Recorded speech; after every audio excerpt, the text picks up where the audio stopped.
그 일 후에 하나님이 아브라함을 시험하시려고 그를 부르시되 아브라함아 하시니 그가 이르되 내가 여기 있나이다.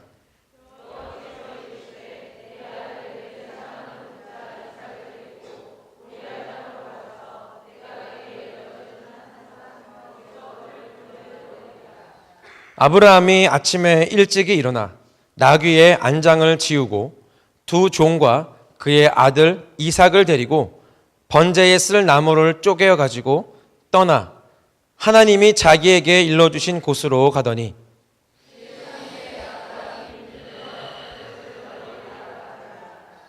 이에 아브라함이 종들에게 이르되 너희는 나귀와 함께 여기서 기다리라. 내가 아이와 함께 저기 가서 예배하고 우리가 너희에게로 돌아오리라 하고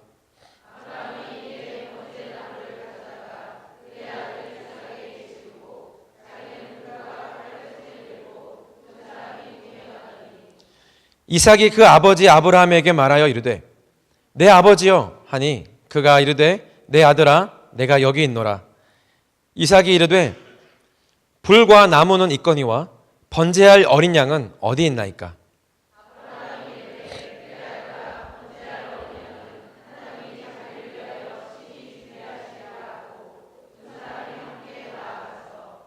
하나님이 그에게 일러주신 곳에 이른지라.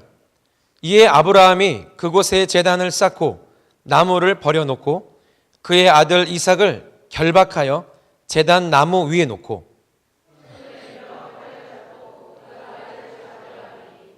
여호와의 사자가 하늘에서부터 그를 불러 이르시되 아브라함아 아브라함아 하시는지라. 아브라함이 이르되 내가 여기 있나이다 하매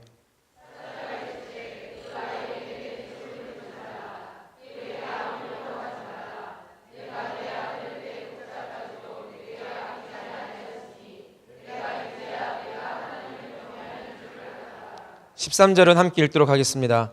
아브라함이 눈을 들어 살펴본즉 한 순양이 뒤에 있는데 뿔이 수풀에 걸려 있는지라. 아브라함이 가서 그 순양을 가져다가 아들을 대신하여 번제로 드렸더라. 아멘. 우리가 읽은 이 말씀은 정말 우리가 많이 읽고 듣고 묵상한 말씀입니다. 아브라함에게 하나님께서 말씀하셨습니다. 내 아들, 내 사랑하는 독자 이삭을 데리고 모리아 땅으로 가서 내가 내게 일러준 한 산, 거기서 그를 번제로 드리라. 아브라함이 듣기에 굉장히 이상한 말이었습니다. 왜냐하면 그 당시에 아브라함이 있던 시대 이방 종교에서 인신제사를 드렸거든요. 근데 하나님께서는 인신제사를 원치 않으십니다. 그런데 아브라함의 귀에 하나님이 말씀하시기를 그것도 내가 100세에 낳은 그 아들, 가장 귀하게 여기는 그 아들을 번제로 드리라고 말씀하십니다. 도저히 이해할 수 없고 무슨 말씀인가? 아마도 아브라함은 굉장히 갈등했을지도 모릅니다. 그러나 아브라함이 하나님 앞에서 행했던 바는 그가 혹시 내면에 그의 생각 가운데서 갈등이 있었을지라도 하나님 앞에서 보였던 것은 그가 아침에 일찍 일어나서 그 사랑하는 그 하나밖에 없는 약속이 있는 그 아들을 번제로 드리기 위해서 즉시로 길을 떠납니다. 우리가 이 말씀을 대할 때 아브라함의 어떤 모습에 감동을 받고 또 어떤 교훈을 얻죠? 아브라함의 순종, 아브라함이 어떻게 하나님 앞에 순종했는가에 대해서 우리가 묵상하고 배웁니다. 그 3일 길을 간 후에 아브라함이 눈을 들어서 하나님께서 지명하신 모리아라고 하는 곳을 바라봅니다. 5절에 보면 이에 아브라함이 종들에게 이르되 너희는 나귀와 함께 여기서 기다리라. 내가 아이와 함께 저기 가서 예배하고 우리가 너희에게로 돌아오리라. 성경에서 그 단어의 가장 정확한 의미를 알고자 하면 그 단어가 처음 언급된 곳을 찾아서 보면은 그 단어가 어떤 의미인지를 잘 알 수 있습니다. 이것을 성경의 첫 언급의 원리라고 합니다. 방금 읽은 이 말씀 가운데 성경에서 제일 처음 나온 단어가 있습니다. 바로 예배라고 하는 단어가 제일 처음 나오는 그 구절이 바로 우리가 방금 제가 읽은 이 구절입니다. 아브라함이 생각했던 예배, 아브라함이 드리려고 했던 예배가 무엇이죠? 저희들처럼 밴드를 불러다가 아름다운 찬양으로 드리면서 귀한 설교자 모시고 이렇게 예배하는 그런 것은 아니었습니다. 예배의 원론적인 의미로 아브라함은 자기가 소유한 자신에게 있는 그 누구에게도 내줄 수 없는 가장 귀한 것을 하나님께 드리는 것, 헌신하는 것, 자기 자신보다 더 귀한 것을 하나님 앞에 드리는 바로 그것을 성경은 예배라고 언급하고 있습니다. 우리가 이 읽은 이 구절들을 통해서 순종을 배우고 예배를 배웁니다. 그리고 우리가 이 구절들을 통해서 한 가지 우리가 더 중요하게 혹은 더 우리가 묵상해 볼 만한 그러한 구절들이 있습니다. 그것은 이따가 좀 풀기로 하고요. 먼저 제가 영상 하나를 좀 준비했습니다. 한 영상을 볼 텐데요. 보시기 전에 제가 여러분께 좀 질문을 하고 영상을 보겠습니다. 이 영상을 보실 때 여러분의 그 생각 가운데, 감정 가운데 어떤 생각이 드시는지, 어떤 감정이 드시는지를 한번 잘 살펴주시기 바랍니다. 제가 한번 여쭤볼게요. 보고 나서 한 5분 정도 되는데요. 어떤 영상인지 보시고 어떤 느낌으로 다가오는지 한번 살펴서 보시기 바랍니다. 우리 영상을 보여주시기 바랍니다.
불 켜주시고요. 네, 뭐 조금 길긴 했는데 여러분 이 비디오 클립을 보고 어떤 감정이 드셨어요? 와, 멋있다. 네, 감탄이 나오시나요? 메마르신 분들. 저희 보면서요, 와, 이거 요즘에요, 너무 그 컴퓨터 그래픽이 좋아져가지고 이런 거 막 그냥 그림이잖아요. 근데 여러분 이거 그림 아니거든요. 실제로 있는 거예요. 네. 와, 내가 저거를 본다면, 저 자리에 있다면 어떨까? 막 가슴이 터지지 않을까? 너무너무 이 하나님이 만드신 이 창조물 아닙니까? 예. 사람이 만든 게 아니고요. 자연이에요, 자연. 이런 광경을 본다면, 말로 표현하기 힘들 것 같아요. 제가 이거 보면서 제가 제 나름대로 단어들을 좀 보면서 느낀 감정들에 대한 단어를 한번 말씀드려 볼게요. 놀라움, 경이로움, 신비함, 황홀함, 장엄하고 웅장함, 감탄스러움, 감동적임, 아름다움. 네. 여러분들도 이런 거 느끼셨나요? 네. 할렐루야. 네. 제가 느꼈던 이런 여러 가지 각가지 감정들이 이제 있는데 이런 감정들을 한 단어로 좀 표현할 수 있을까? 찾아봤습니다. 어떤 단어였냐면 경외라는 단어입니다. 경외. 들어보셨죠? 제가 경외라는 단어를 네이버에 검색을 해봤습니다. 이렇게 답이 나왔습니다. 경외, 심리적 용어로 인간의 능력이나 지각으로 모두 이해하거나 알 수 없는 대상을 마주했을 때 또는 매우 충격적이고 압도적인 현상이나 대상을 목도했을 때 느끼는 두려움과 존경을 의미한다. 딱 맞죠? 이러한 대자연을 만났을 때 되게 아름답고 뭐 어떻게 말로 표현하지 못하겠지만 때로는 너무 눌려서 두렵기도 하겠죠. 제가 직접 눈으로 본 광경 중에서 제일 이와 같은 어떤 대자연의 광경을 본 적이 있는데 제가 한번 소개해 드리겠습니다. 그림 한번 띄워 주십시오. 여기가 어딘지 아십니까? 어디일까요? 히말라야요. 네. 히말라야 산맥이긴 합니다. 에베레스트입니다. 에베레스트. 에베레스트 들어보셨죠? 네.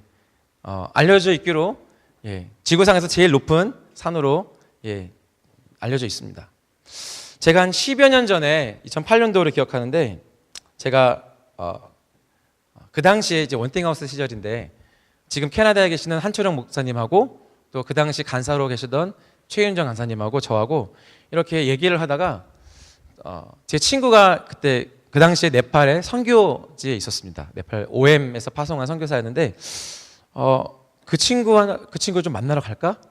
그냥 가볍게 얘기했어요. 가볍게 이렇게 얘기하다가 저희들이 갑자기 눈이 번쩍 뜨면서 가자! 못 갈 이유가 어디 있어? 그래서 바로 그 자리에서 티켓팅을 해버렸습니다. 뒷감당은 나중에 일단 가자. 가서 우리 그 땅에서 예배하고 오자.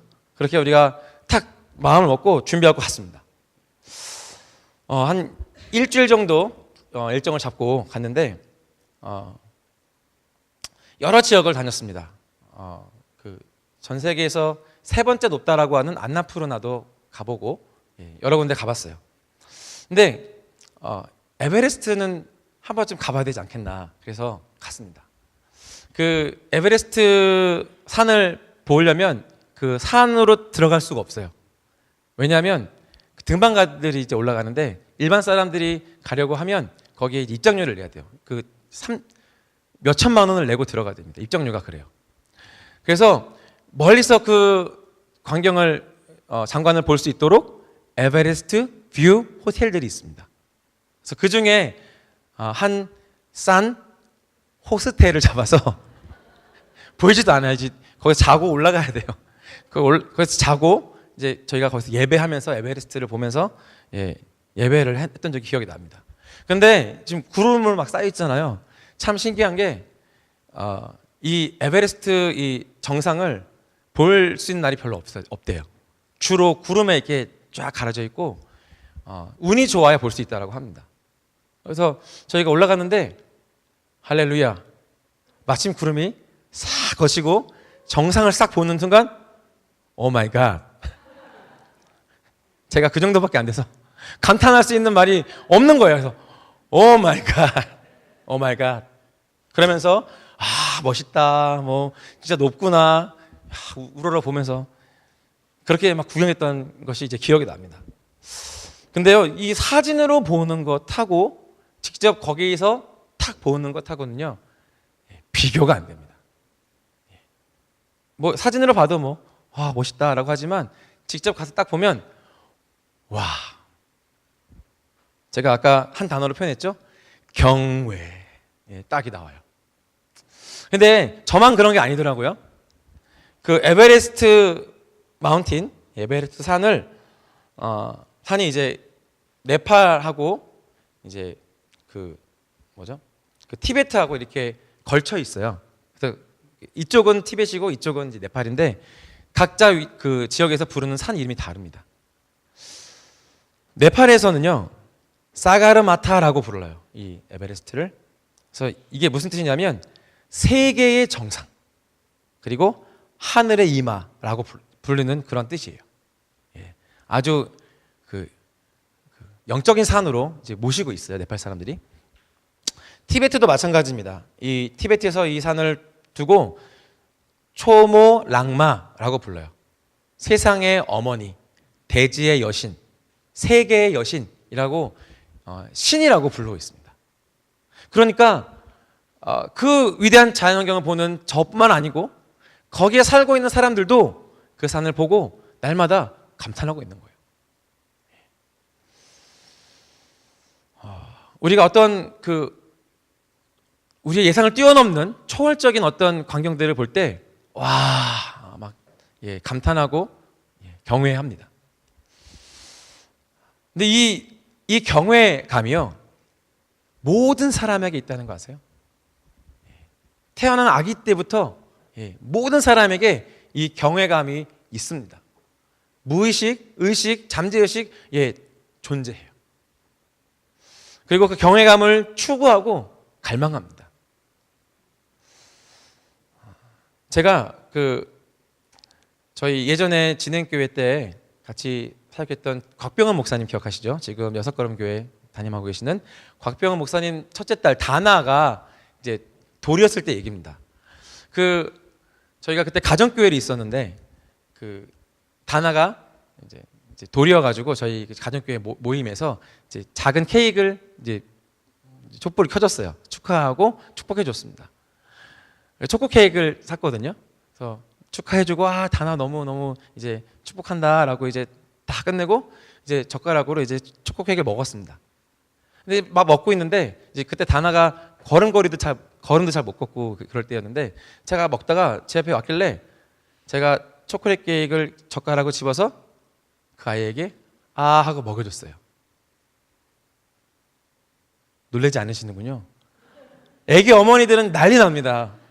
돌밖에 안 지난 애를 단거를 먹이는 거는 있을 수 없는 일이에요. 제가 그때 잘 몰랐어요.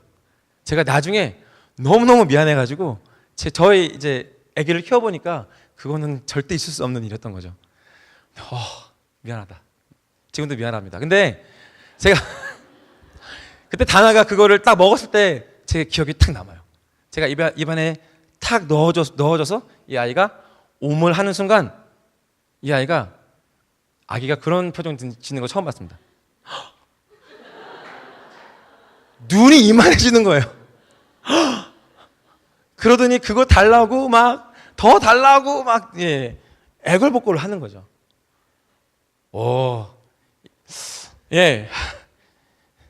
이 다나의 눈이 이 아기의 눈이 휘둥그레진 거죠.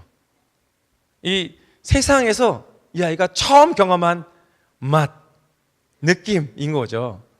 몸속에 들어오는 이 달콤한 이 느낌, 놀랍다. 그런 표정을 지었습니다. 이 강력한 욕구에 사로잡혀 이 아기도요.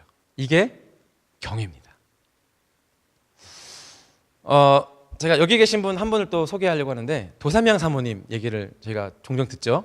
도삼양 사모님이 이 사랑이를 맡아서 키우셨습니다. 그러면 아이들을 키워보시면 아시겠지만 하루 종일 붙어 있는 게 여간 쉬운 일이 아니죠. 체력 뺏기고, 소위 기 빨리고, 막 그 아이를 이렇게 돌보느라고 양육하느라고 그냥 하루 종일 고생을 합니다. 근데 이제 우리 사모님이 이제 할머니시니까 이제 귀한 이제 손주니까 하루 종일 사랑이한테 시달리시고 이제 다 이제 아이 재우고 방에 들어가셔서 쓰러지듯이 이제 침대에 탁 들어가십니다. 그리고 슬쩍 꺼내는데 핸드폰을 다 꺼냅니다. 그렇게 하루 종일 괴롭히고 힘을 다 빼놓은 그 아이의 사진들과 동영상을 쫙 보십니다. 다시 이 아이를 향한 사랑이 막 일어나면서 웃기도 하고 막 신기하다, 막 어떻게 이럴 수 있나, 그걸 보면서 행복한 가슴을 안고 주무세요. 이 어린 아이를 향한 그 신비함, 그것도 여기서 말하는 경외감인 것이죠.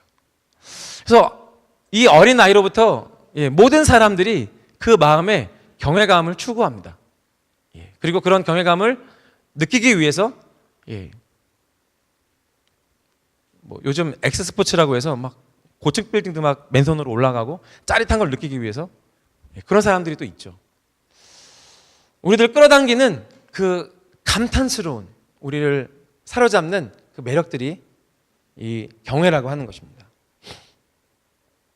그런데 이 경외감이요, 누구에게로부터 왔냐면요, 하나님께로부터 왔다라고 하는 것입니다. 창세기 1장 31절 제가 한번 읽어보겠습니다. 하나님이 지으신 그 모든 것을 보시니 보시기에 심히 좋았더라. 저녁이 되고 아침이 되니 이는 여섯째 날이니라. 할렐루야.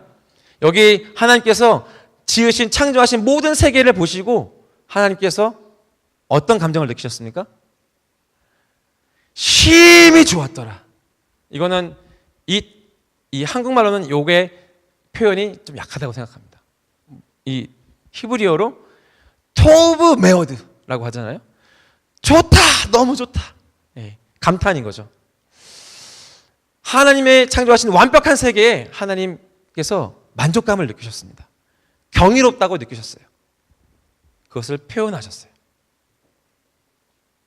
하나님의 완전하신 창조 세계를 향해서 하나님께서 경외감을 느끼신 겁니다.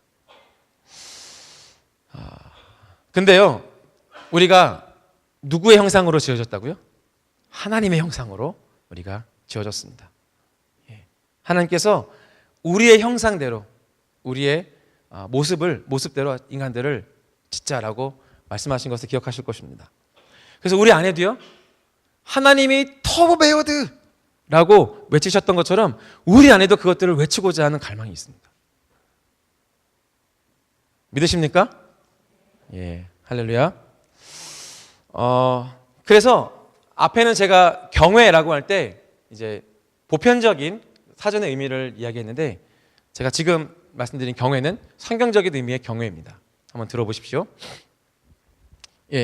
자막 있죠? 자막으로 함께 읽어보겠습니다. 경외, 공경하고 어려워함, 주로 하나님과 관련해 사용되며 무서움과 공포로서가 아닌 하나님의 주권과 영광을 인정하는 자가 가지는 거룩한 두려움, 곧 경건한 공경심을 일컫는다. 따라서 경외란 존경하는 마음으로 삼가 조심함이란 의미가 담겨 있다. 이 성경에서 말하는 경외라고 하는 이 단어는요, 하나님과 연결되어져 있습니다. 그래서 우리 인간이 하나님을 향해서 느끼는 정서, 영적인 정서를 경외라고 합니다. 그래서 하나님께서 얼마나 큰 권세를 가지고 계신 분이신지, 하나님의 영광이 얼마나 위대하고 광대하시고 아름다우신지, 그분의 사랑은 또 얼마나 영원하고 우리를 향해서 세밀하신지, 우리가 하나님을 알아가면 알아갈수록 우리 안에서 하나님을 향해서 느끼는 감정, 그것이 경외감이라고 하는 것입니다.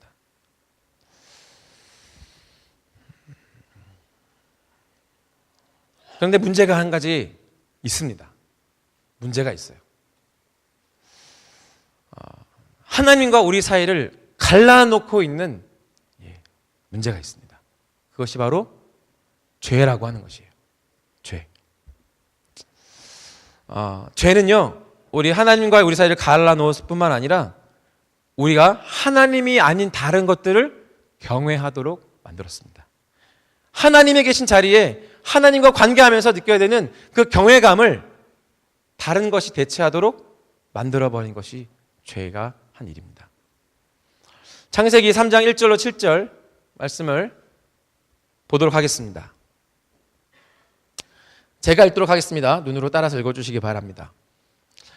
그런데 뱀은 여호와 하나님이 지으신 들짐승 중에 가장 간교하니라. 뱀이 여자에게 물어 이르되 하나님이 참으로 너희에게 동산 모든 나무의 열매를 먹지 말라 하시더냐.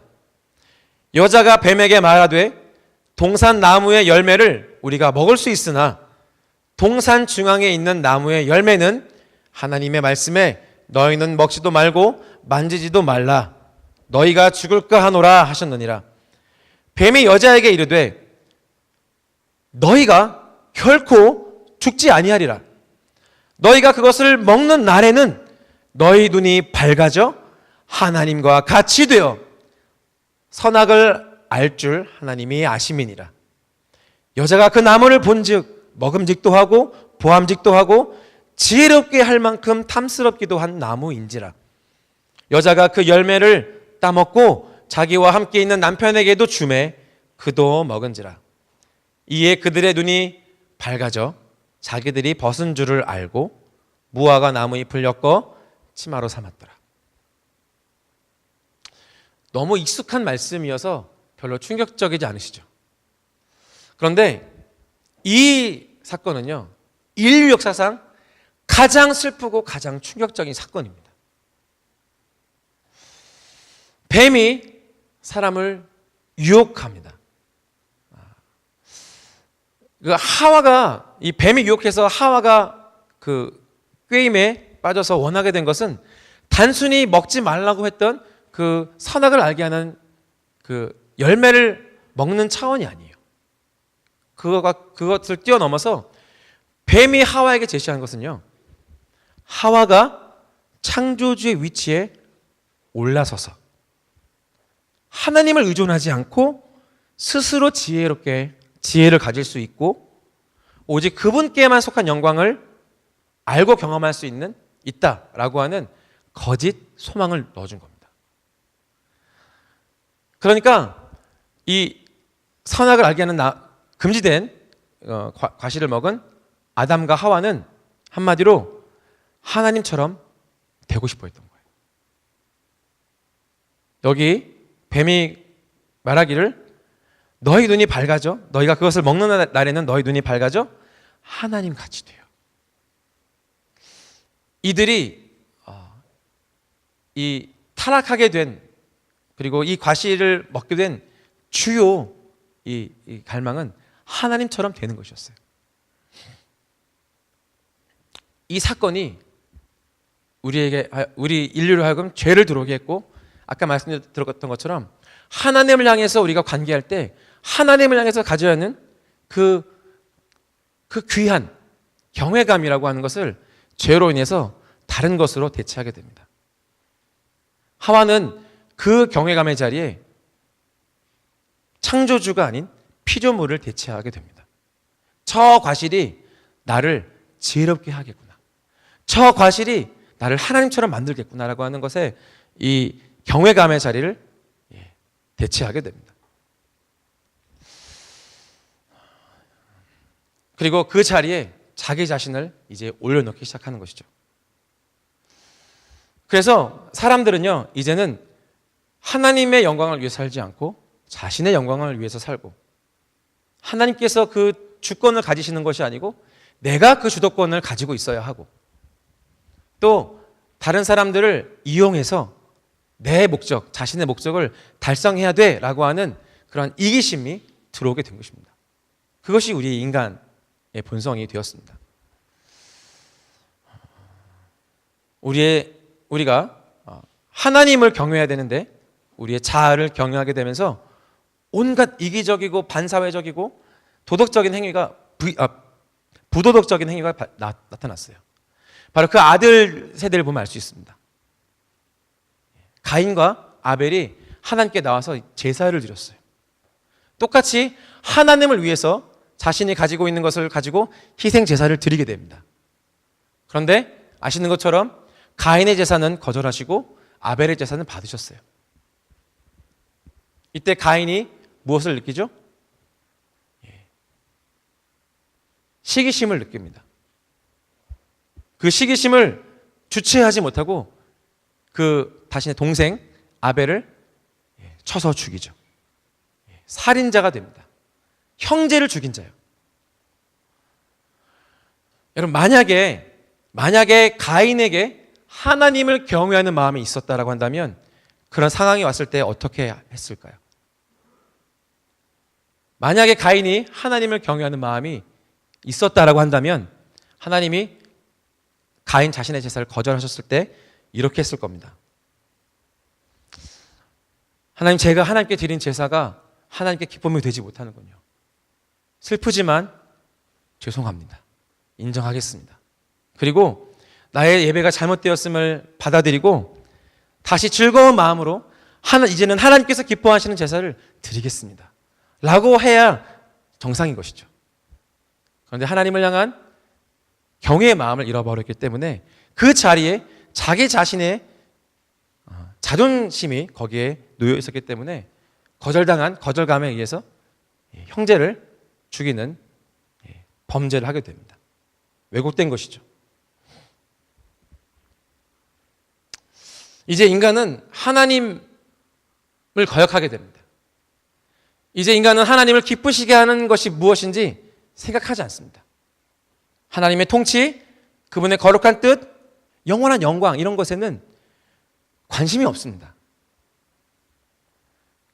오로지 인간이 관심을 가지는 것은요, 자기 자신, 그리고 자기 자신이 원하는 것 뿐입니다.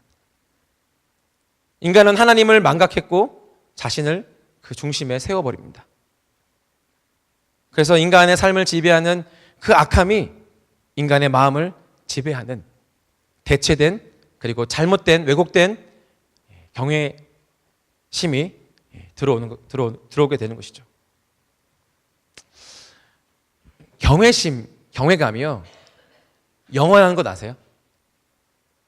내가 느끼는 이 경외감이라고 하는 감정이 있다가 사라지는 게 아니고요, 영원합니다. 우리가 그렇게 디자인되었어요. 그렇게 창조되었습니다. 그래서 우리가 그 경외감을 느끼기 위해서 다른 어떤 것들을 찾아가는 거예요. 그런데 하나님께서 주시는, 하나님과 관계 속에서 우리가 경험하게 되는 그 경외감만이 우리에게 완전한 것인데, 완전한 만족, 완전한 기쁨, 우리를 온전케 하시는 그 본질을 다른 것에 내어줌으로 인해서 만족을 줄지라도 순간적으로, 일시적으로, 쾌락적인 것으로 우리가 대체가 되는 겁니다. 그래서 우리 가운데 중독이 일어나는 이유, 강박이 일어나는 이유는 그 자리에 일시적인 즐거움을 그 자리에 놓기 때문입니다. 채워지지 못하니까 계속해서 다른 것으로 또 다시 그 자리에 놓게 되는 것입니다. 하나님을 경외하는 그 중심, 하나님을 경외하는 그 마음은 여러분 영원토록 진행될 것입니다. 왜냐하면 우리가 하나님께서 하나님의 형상이기 때문에 그렇고, 우리는 영원토록 하나님과 함께 살 것이기 때문입니다. 영원한 하나님의 나라에서 우리가 경험하게 되는 것이 무엇이냐면 바로 이 하나님을 경외함이라고 하는 것이죠. 그래서 여러분, 경외감은 없어지지 않습니다. 영원토록 우리 안에서 존재합니다. 이 부분에 대해서 실패한 한 인물이 있어요. 처음부터 마지막까지 실패한 인물이 있습니다. 사울이라는 인물입니다. 사울이 왕으로 올라왔는데 왕으로 이제 기름 부음 받고 이스라엘을 다스리는 첫째 왕이 되었는데 2년 차 때 블레셋하고 이제 싸움이 벌어졌어요. 근데 이제 블레셋을 보니까 군대가 어마어마한 겁니다. 사무엘상 13장에 기록되어 있는데 블레셋 사람들이 이스라엘과 싸우려고 모였는데 병거가 3만이요 마병이 6천이요 백성은 해변에 모래같이 많더라. 이것을 본 이스라엘 사람들의 반응입니다. 이스라엘 사람들이 위급함을 보고 절박하여 굴과 수풀과 바위 틈과 은밀한 곳과 웅덩이에 숨을 수 있는 곳은 다 찾아서 숨었습니다. 그리고 그 상황에서 사울은 뭔가를 결정해야 됐어요. 그런데 이 사울에게 한 예언이 있었습니다. 사무엘이 예언하기를 길갈에 있을 때 너는 나를 기다려야 된다. 여기가 길갈이거든요. 기다려야 된다. 근데 이 상황들에 너무 몰입한 나머지 빨리 뭔가를 해야 되겠는 거예요. 사울이 그래서 임의대로 제사를 드려버립니다. 왜냐하면 불안하니까. 불안 증세가 있는 거예요. 그리고 자기 자신이 뭔가 어떤 그런 행위로 인해서 만족을 얻어야 되는 거예요. 자기 백성들이 다 흩어지고 자기의 어떤 위상도 꺾이고 그래서 뭔가를 해보려고 몸부림쳤는데 바로 그게 하나님의 말씀 앞에 거역한 그 일이었어요. 그 번제를 마치자마자 사무엘이 와서 그를 꾸짖습니다.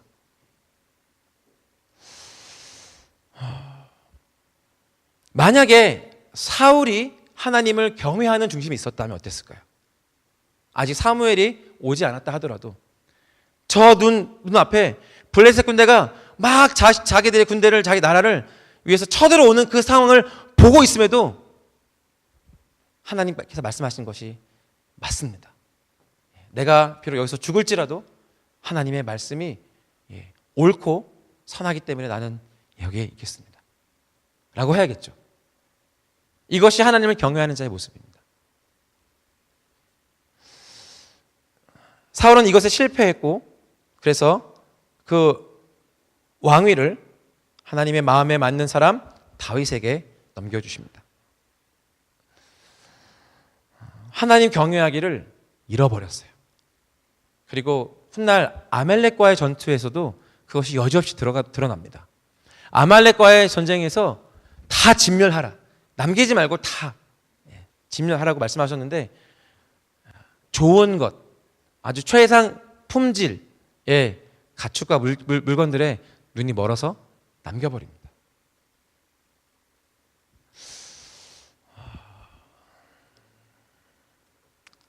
자기 자신이 그 통제권을 잃어버렸을 때 자신은 하나님의 말씀 앞에 순종하지 못하는 거예요. 사람들의 평가를 더 경외하기 시작한 겁니다.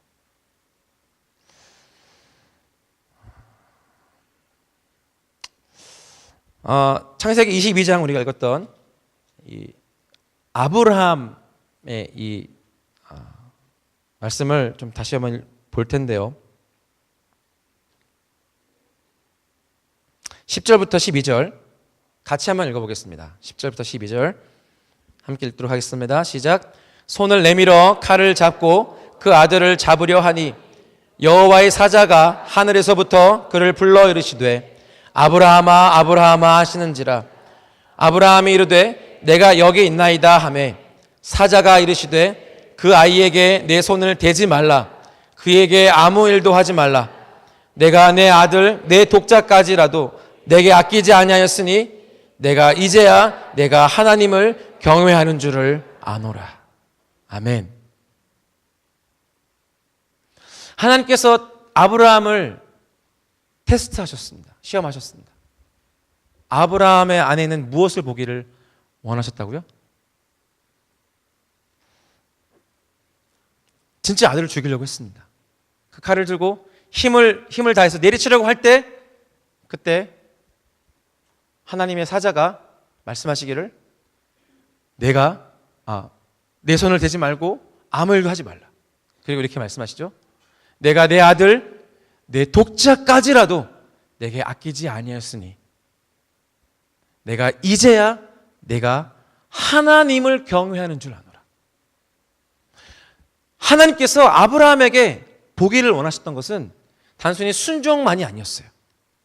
아브라함이 하나님께 표현했던 예배뿐만 아니었습니다.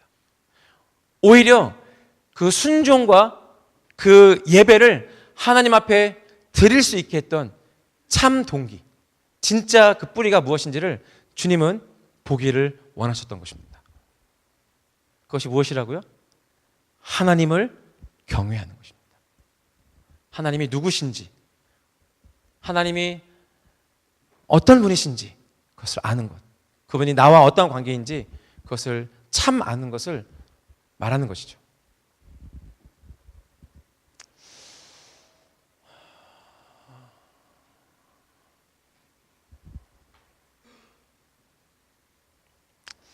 예배팀은 앞으로 좀 먼저 나와주시기 바랍니다.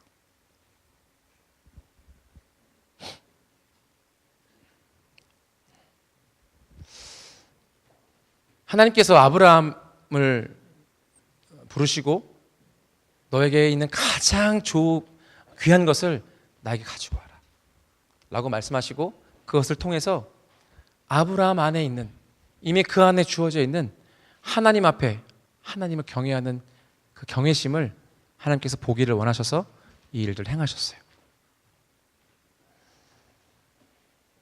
사랑하는 여러분, 이것이 아브라함에게만 요구하시는 걸까요?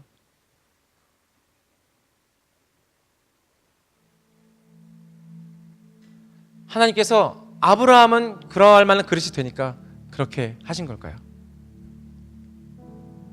아니면 하나님의 자녀된 우리들, 하나님께서 나의 주인이시오, 오늘 찬양 그렇게 했잖아요. 하나님 나의 왕이십니다.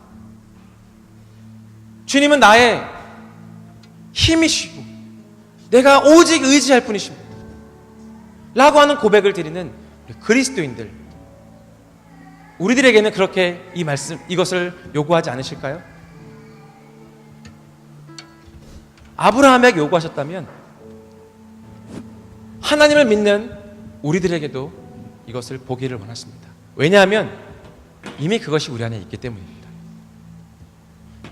단지 죄로 인해서, 무지로 인해서 그 하나님께서 계셔야 될 그 자리, 하나님과의 나와의 그 은밀한 관계 속에서 하나님께서 경배 받으셔야 하는 그 자리에 다른 것이 올라가 있는 것, 그것을, 왜곡된 것을 다 주님 앞에 내려놓고 다시 원래의 자리로, 하나님께서 계셔야 되는 경외의 대상으로서 그 주님을 향해서 우리가 반응할 수 있도록 주님 우리를 부르십니다. 요즘은 성경이 좋아져서요, 어떤 단어를 치면 그 단어에 대한 구절들이 쫙 나옵니다. 여러분, 성경 어플로 경외라는 단어를 치면 몇 구절이 나오는지 아십니까? 몇 구절 나올 것 같아요?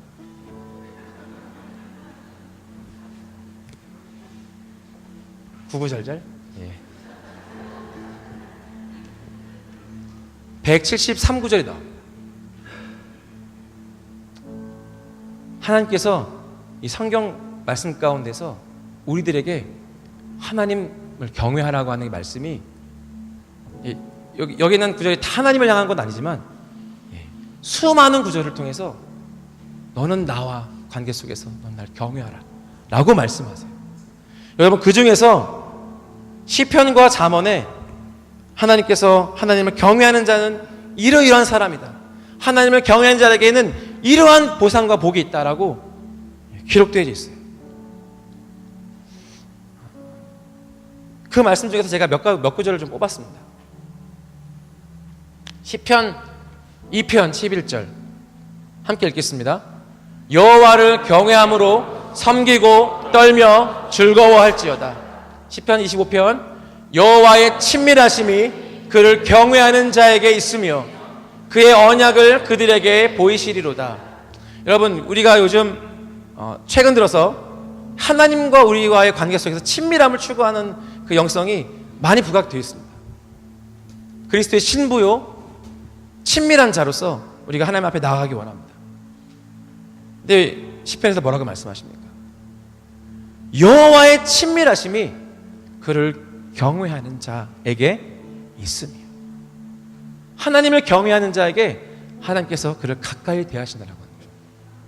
그리고 그의 언약을, 하나님의 언약을 하나님을 경외하는 자들에게 보이시겠다라고 약속하셨습니다. 시편 34편 함께 읽겠습니다. 너희 성도들아, 여호와를 경외하라. 그를 경외하는 자에게는 부족함이 없도다. 아멘.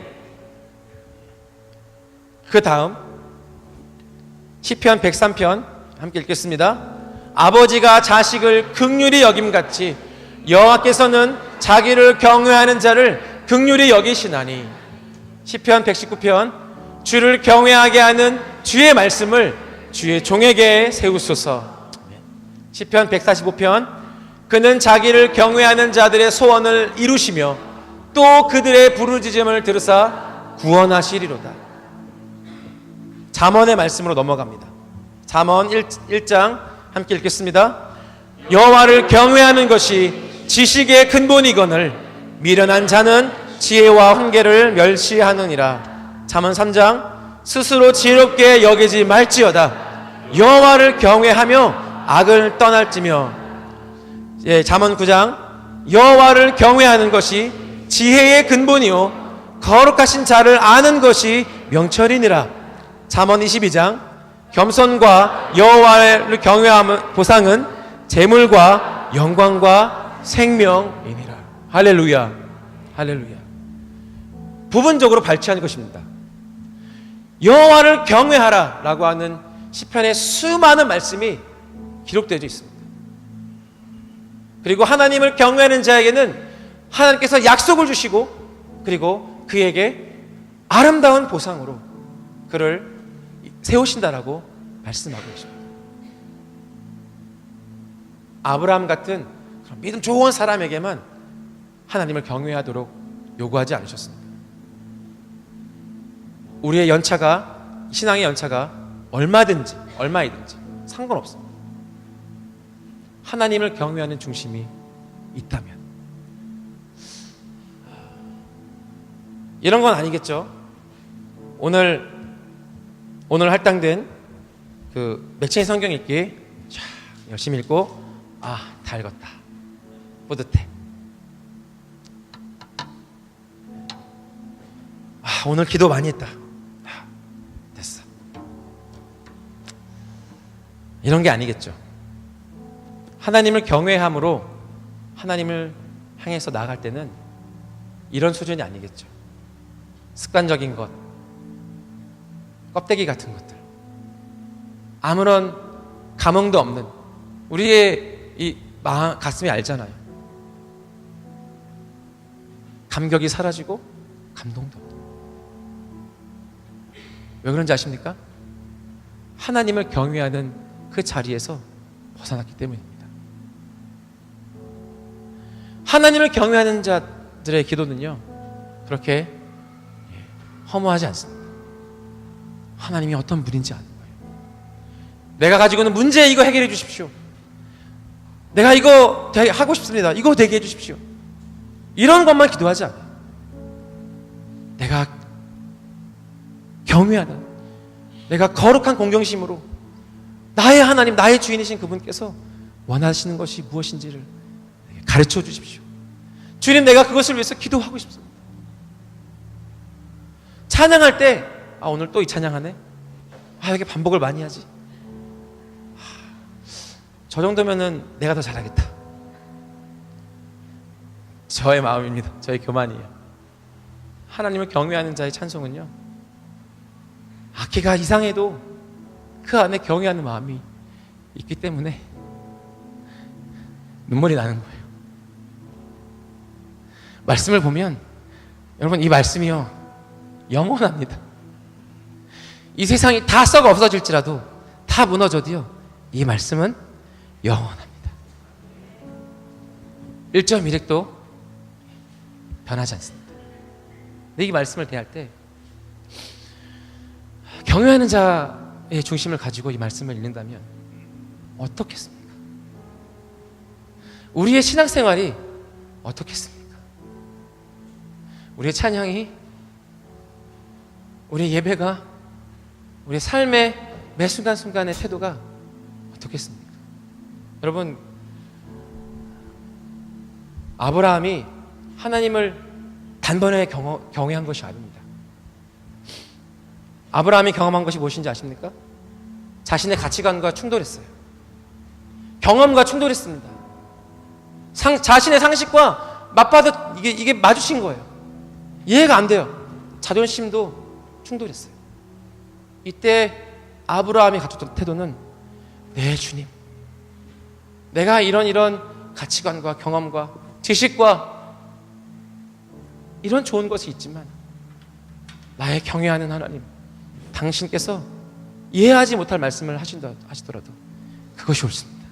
내가 그것을 하겠습니다 라고 짐을 챙기고 그 아들을 데리고 간 겁니다. 하루아침에 된 것이 아니고 그의 삶 가운데 누적되어 온 하나님을 경외하는 그의 심정이 이렇게 하나님께서 그를 달아보시는 그 타이밍에 드러나게 된 것이죠. 이때 갑자기 경외의 영이 임한 게 아닙니다. 평소에 아브라함은 하나님을 향해서 그런 경외감을 가지고 있었습니다. 여러분, 우리도 이 경외감을 갖는 것이 단번에 이루어지지 않습니다. 오늘 여기서 정말 혼신을 다해서 기도한다고 우리 가운데 그것이 뿌리내리는 것은 아니에요. 우리의 매일매일의 삶 가운데서 하나님을 경외하고자 하는 그 중심이 회복되어질 때, 여러분, 때로는 우리에게도요, 이 아브라함처럼 내 가치관과 부딪히는, 내 경험과 상반되는, 내 상식으로는 이해 안 되는, 내 자존심을 무너뜨리는 하나님의 타이밍이 옵니다. 여러분, 그때 어떻게 반응하시겠습니까? 갑자기 되지 않아요. 갑자기 내가 아브라함처럼 그렇게 행동할 수 없습니다. 그런 선택은 누적되어 온 것이에요.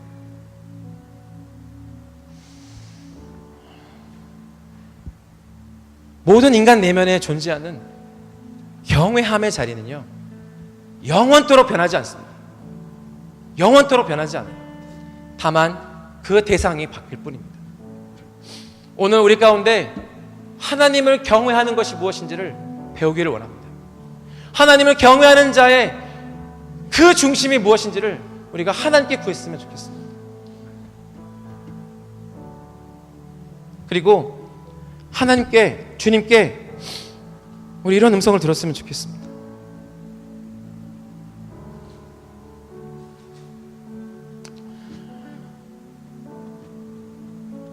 사자가 이르시되 그 아이에게 내 손을 대지 말라. 그에게 아무 일도 하지 말라. 내가 내 아들, 내 독자라도 내게 아끼지 아니하였으니 내가 이제야 내가 하나님 경외한 줄 아노라. 여러분, 이 선포가 주님께서 우리에게 주시는 칭찬이요, 상급이요, 우리를 향해서 베푸시는 하나님의 은혜가 되기를 소망합니다. 우리 시간에 함께 찬양하시면서 주님 앞에 나아가십시다.